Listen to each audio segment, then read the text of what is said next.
नवरात्रि के पहले दिन माता शैलपुत्री की पूजा की जाती है। माता शैलपुत्री पर्वतराज हिमालय के घर जन्मी थी और इसीलिए उन्हें शैलपुत्री कहा जाता है, क्योंकि शैल का अर्थ होता है पत्थर या पर्वत, और पुत्री क्योंकि उनके घर जन्मी इसीलिए उनकी पुत्री कहलाई और इसीलिए उन्हें शैलपुत्री कहा गया। माता सफ़ेद वस्त्र धारण करती हैं। उनके दाहिने हाथ में त्रिशूल और बाएं हाथ में कमल शोभायमान होता है। माता नंदी बैल की सवारी करती हैं और उनके सर पे चंद्रमा सुशोभित होता है।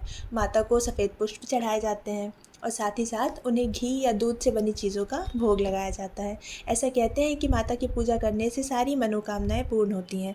और इसके साथ साथ जिन लोगों को योग साधना में अपना ध्यान लगाना होता है, वो तो विशेषकर आज नवरात्रि के पहले दिन माता का आशीर्वाद लेते हैं, क्योंकि योग साधना करने के लिए मूलाधार चक्र का जागृत होना ज़रूरी होता है। और ऐसा कहते हैं कि माता के आशीर्वाद से मूलाधार चक्र जागृत हो जाता है, जिससे योग साधना करने में मदद प्राप्त होती है। आइए अब जानते हैं माँ शैलपुत्री की व्रत कथा के बारे में, जिसका संबंध उनके पिछले जन्म से है। अपने पिछले जन्म में माता राजा दक्ष के घर उनकी पुत्री के रूप में जन्मी थी, जिसमें उनका नाम सती था।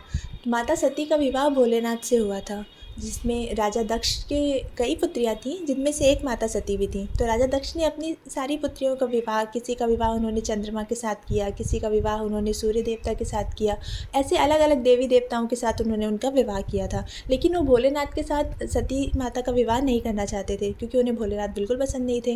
लेकिन फिर भी माता के हट के कारण उन्हें उनका विवाह उनसे करना पड़ा। विवाह के बाद भी वो उनसे खुश नहीं रहते थे।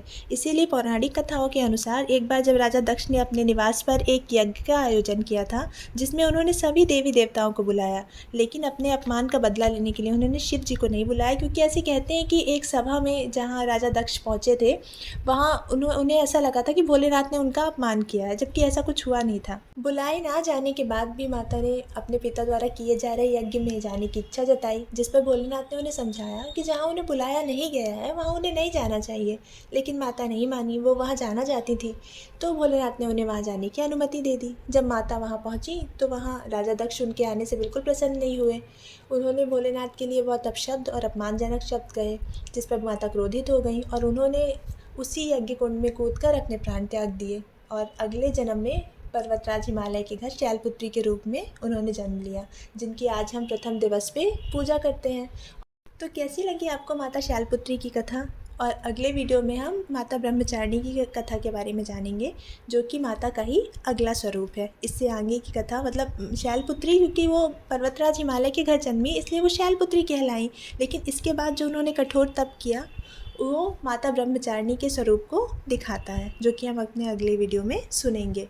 और आप सबको नवरात्रि की ढेर ढेर सारी शुभकामनाएं। और अब मिलते हैं अपने नेक्स्ट वीडियो में, तब तक के लिए आप सबको नमस्कार।